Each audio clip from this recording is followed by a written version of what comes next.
Assalamualaikum warahmatullahi wabarakatuh. Tahukah kamu bahwa tugas perkembangan anak itu banyak loh?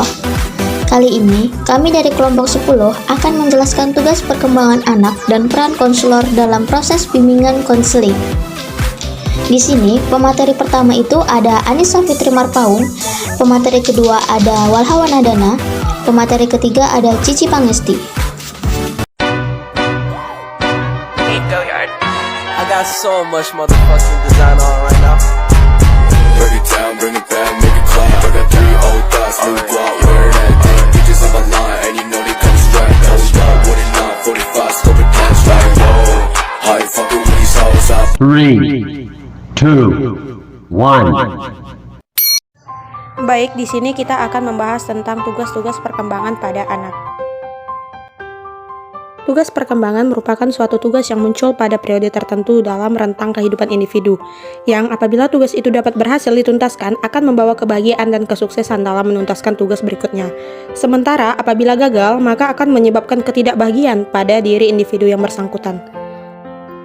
Tugas perkembangan pada usia kanak-kanak awal. Menurut Hafid Hurst, tugas perkembangan kanak-kanak awal sebagai berikut. Tugas perkembangan kanak-kanak awal yang pertama, toilet training.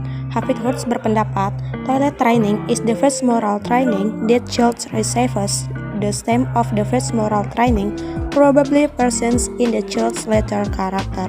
Toilet training ini itu hakikat atau tugas yang harus dipelajari anak, yaitu buang air kecil dan buang air besar yang bisa diterima secara sosial, baik waktu maupun tempatnya. Kemudian yang kedua, belajar membedakan jenis kelamin serta dapat bekerja sama dengan jenis kelamin lainnya. Melalui observasi, maka anak akan melihat tingkah laku yang berbeda jenis kelamin satu dengan yang lainnya. Kemudian yang ketiga, belajar mencapai stabilitas fisiologis. Nah, anak pada waktu lahir itu sangatlah labil jika dibandingkan dengan fisiologis orang dewasa. Oleh karena itu, anak harus belajar menjaga keseimbangan terhadap perubahan-perubahan itu. Akan tetapi, hal tersebut memerlukan waktu sekitar 5 tahun. Kemudian yang keempat, pembentukan konsep-konsep yang sederhana mengenai kenyataan-kenyataan yang bersifat sosial dan yang bersifat fisik. Anak itu lama-kelamaan akan belajar mengamati benda dan membuat generalisasi serta mengarahkan pada satu nama. Misalnya ini bulat, binatang, atau manusia. Kemudian yang kelima, belajar untuk menghubungkan diri sendiri secara emosional dengan orang lain, sanak saudara atau kerabat. Nah, anak itu dapat meniru dan dapat mengidentifikasi diri terhadap orang lain sesuai dengan keinginannya melalui gerak-geri atau sebagainya. Kemudian yang keenam, belajar membedakan baik dan buruk, yang berarti mengembangkan kata hati nurani. Anak harus mengetahui jika berbuat salah akan mendapat ganjaran atau hukuman, dan jika berbuat baik akan mendapat respon berupa pujian. Tugas perkembangan pada masa kanak-kanak akhir. Menurut Hanlock pada tahun 1993, yang pertama yaitu belajar keterampilan fisik yang diperlukan untuk bermain. Yang kedua, membina sikap yang sehat atau positif terhadap diri sendiri. Yang ketiga, belajar bergaul dengan teman-teman sebaya sesuai dengan etika moral.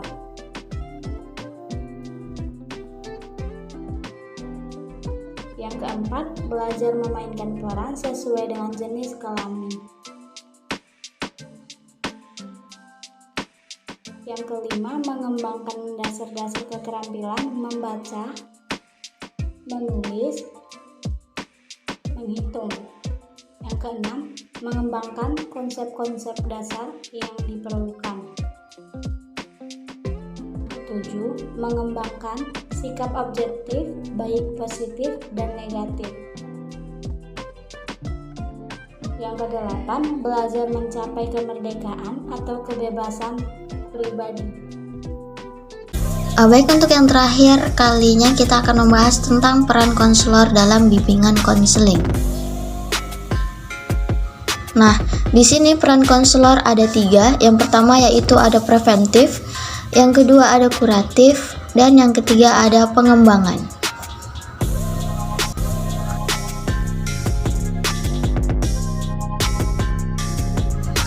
Fungsi preventif yaitu fungsi yang berkaitan dengan upaya konselor untuk senantiasa mengantisipasi berbagai masalah yang mungkin terjadi dan berupaya untuk mencegahnya supaya tidak dialami oleh konseli. Preventif dalam BK mempunyai fungsi di mana BK harus mencegah agar siswa tidak bermasalah. Contohnya, ketika seorang siswa yang sering membolos, maka tugas BK adalah membuat kebijakan agar siswa tersebut tidak lagi bolos. Fungsi pengembangan BK adalah untuk membantu siswa agar mengembangkan apa yang menjadi potensi dirinya sehingga bermanfaat bagi masa depan, di mana menjalankan fungsi pengembangan ini diberikan BK melalui bimbingan yang sistematis dan terus-menerus, fasilitas yang mendukung, serta menciptakan lingkungan yang kondusif. Dalam layanan BK, fungsi pemeliharaan dan pengembangan dilaksanakan melalui berbagai pengaturan kegiatan dan program. Misalnya, di sekolah bentuk dan ukuran meja murid disesuaikan dengan ukuran tubuh. Pembahasan kami yang terakhir yaitu ada kuratif atau biasa disebut juga dengan korektif. Di sini mempunyai peran membantu individu memecahkan masalah yang sedang dihadapi. Seperti yang saya bahas tadi pada fungsi preventif adalah suatu pencegahan, maka fungsi kuratif adalah tindakan yang setelah terjadinya masalah. Jadi contoh permasalahan di preventif tadi adalah masalah perilaku membolos. Maka di sini fungsi dari kuratif adalah pihak BK harus memberikan hukuman kepada siswa yang sering bolos tersebut. Hal ini dilakukan agar siswa tersebut merasa jera dan tidak mengulanginya lagi. Sedangkan untuk siswa lain yang mengetahui, mereka akan berpikir dua kali untuk melakukan hal yang sama.